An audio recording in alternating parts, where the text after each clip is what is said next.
Assalamualaikum warahmatullahi wabarakatuh. Saya Milenia Prihatini, NIM F02719240. Kali ini saya akan memaparkan tesis saya yang berjudul Dakwah dan Transformasi Tradisi Ganjur pada Generasi Milenial di Lamongan. Sebelumnya, saya ucapkan selamat datang kepada Bapak atau Ibu penguji beserta Bapak Abdul Muhid dan Bapak Agus Muhammad Mufat selaku dosen pembimbing pada penelitian saya.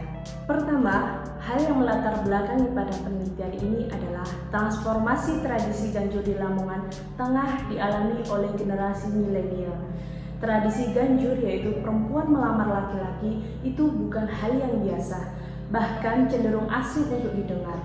Dari sinilah munculnya perbedaan pendapat dan keinginan dari beberapa belah pihak, terutama dari generasi milenial yang menjadikan faktor transformasi tradisi yang terjadi pada saat ini di Lamongan. Dapat dilihat dari data transformasi tradisi ganjur pada generasi milenial di 3 desa, yaitu Desa Turi, yaitu jumlah generasi milenialnya adalah 1264 yang mengalami transformasi dari tahun 1980-an hingga sekarang. Dan yang kedua yaitu pada Desa Bambang yang jumlah generasi milenialnya adalah 1574 yang mengalami transformasi pada tahun 1970-an hingga tahun 2000-an.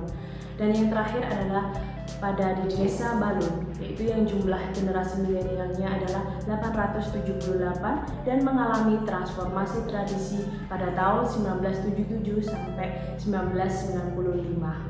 Pada penelitian ini, rumusan masalah yang pertama adalah bagaimana komunikasi dakwah dalam transformasi tradisi ganjur pada generasi milenial di Lamongan. Yang kedua, bagaimana implementasi transformasi tradisi ganjur pada generasi milenial di Lamongan. Tujuan penelitian ini adalah yang pertama, komunikasi dakwah dalam transformasi tradisi ganjur pada generasi milenial di Lamongan. Yang kedua, implementasi transformasi tradisi ganjur pada generasi milenial di Lamongan. Kajian penelitian terdahulu yaitu yang pertama dari Bianca Virginia yang mengkaji tentang studi etnomedia pada media sosial dan budaya lokal. Yang kedua yaitu dari Redo Andi Marta yang mengkaji tentang tindak tutur ilokasi dalam negosiasi upacara meminang, kajian etnografi komunikasi. Yang ketiga yaitu dari Salman Yoga S yang mengkaji tentang perubahan sosial budaya masyarakat Indonesia dan perkembangan teknologi komunikasi. Metode penelitian ini yang pertama, pendekatan penelitian yang digunakan adalah kualitatif dengan metode etnometodologi. Yang kedua, jenis penelitian ini adalah penelitian kualitatif yaitu dengan deskriptif. Dan yang ketiga adalah sumber data ini adalah primer dan sekunder. Teknik pengumpulan data pada penelitian ini yaitu menggunakan yang pertama adalah observasi, yang kedua wawancara, dan yang ketiga adalah dokumentasi. Teknik peninjauan informan yaitu peneliti melakukan observasi dan wawancara kurang lebih dari 25 orang generasi milenial dan 3 tokoh masyarakat atau agama dengan menentukan kriteria yang informan sebagian berikut. Teknik analisis data pada penelitian ini yaitu menggunakan reduksi data, penyajian data, kesimpulan, dan verifikasi. Selanjutnya yaitu teknik pemeriksaan keabsahan data menggunakan triangulasi sumber. Subjek dalam penelitian ini dapat difokuskan kepada generasi milenial di Desa Turi, Desa Bambang, dan Desa Balun. Objek penelitian ini menjadi keilmuan dakwah, yaitu mengkaji dakwah kultural berdasarkan pencampuran dakwah dan budaya. Dan lokasi penelitian yang dipilih pada peneliti yaitu terdapat 3 tempat yang ada di Lamongan, yaitu pada Desa Turi, Desa Balun, dan Desa Bambang. Hasil penelitian ini yaitu yang pertama, komunikasi dakwah dalam transformasi tradisi ganjur pada generasi milenial di Lamongan, yaitu adanya peran media dalam transformasi tradisi ganjur pada generasi milenial. Dapat dilihat dari data yang didapatkan dari Instagram, WhatsApp, YouTube yang mempunyai pengaruh besar pada generasi milenial. Dari konten-konten yang ditampilkan dan quotes-quotes yang ada di Instagram membuat generasi milenial mengalami transformasi tradisi. Yang kedua yaitu adanya pengaruh dari opinion leader dan tokoh masyarakat yang berperan sebagai dakwah dalam transformasi tradisi ganjur pada generasi milenial. Begitu juga dengan adanya peran kiai atau ustadz sebagai komunikasi dakwah dalam transformasi tradisi Ganjur pada generasi milenial yang mempunyai persepsi positif, netral, dan negatif. Hasil penelitian yang kedua yaitu implementasi transformasi tradisi Ganjur pada generasi milenial di Lamongan, yaitu yang pertama adalah menerima dan melakukan tradisi Ganjur. Posisi selektif sebagian generasi milenial berasumsi bahwa menjadi sebuah posisi yang cukup aman karena tidak menggunakan juga tidak menyalahkan.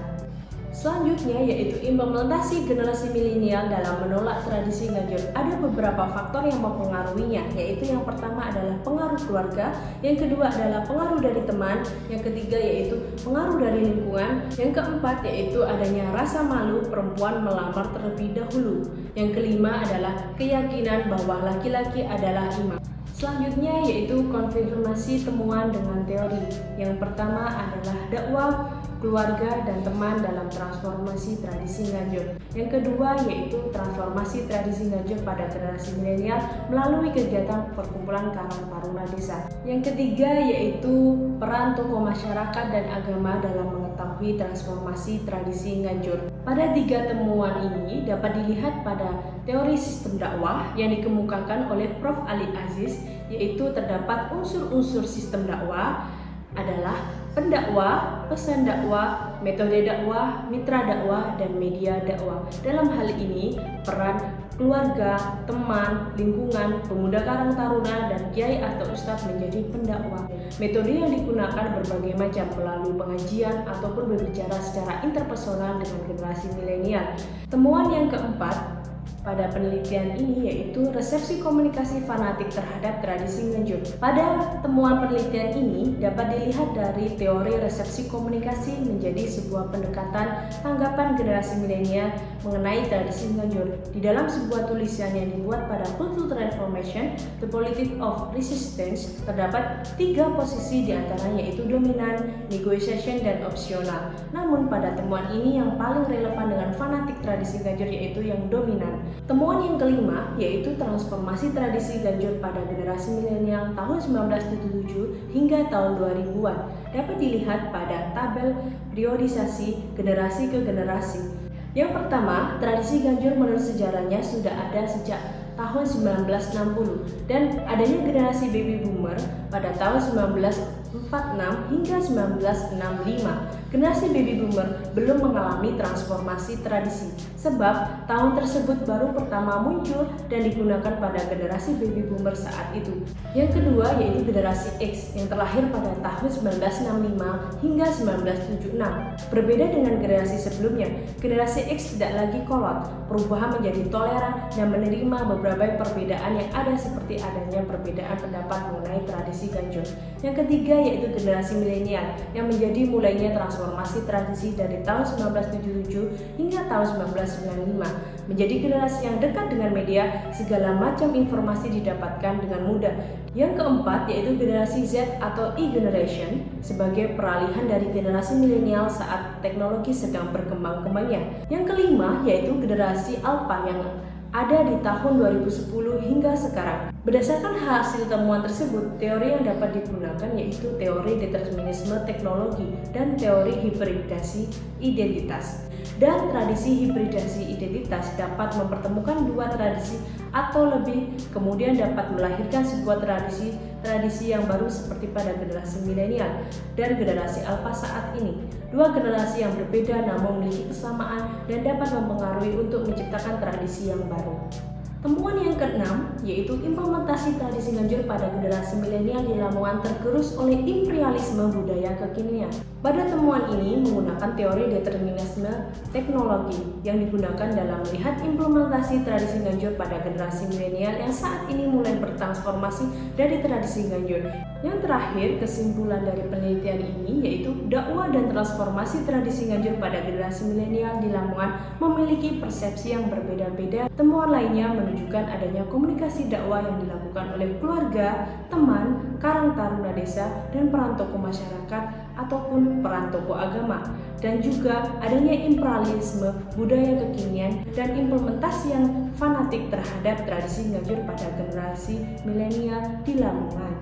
Sekian pemaparan hasil tesis saya. Terima kasih. Wassalamualaikum warahmatullahi wabarakatuh.